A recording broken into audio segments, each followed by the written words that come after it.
The AR effect is primarily used with Voyager. That is a different video. In this episode, I want to show you two other uses for the AR tool which do not require any additional equipment. Both of these do require a keyed and calibrated clip. Let's start with the most popular, time travel. We can use the AR effect to save a cutout and then show it somewhere else for comparison. Perhaps we want to compare the stance of one person to another as they take their shot. To get started, put a pause where you want the comparison to happen and a marker where you want your source cutout to come from. At the marker, use the region tool to ensure you have a good cutout of the player you want to move in time. Make sure you delete all of the regions of the players you don't want to freeze in time using backspace. Next, still at our marker, add the AR effect and hit Record Players. Now drag the player to get a clone.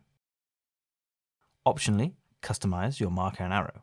I'll set my arrow for none today to do a side-by-side comparison. Now our guy is frozen in time for his stance to be contrasted, compared, and analyzed. Now I can move him in time using the timeline.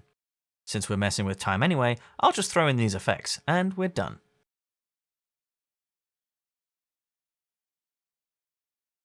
The ability to show real players in the virtual stadium has long existed in the virtual stadium effect.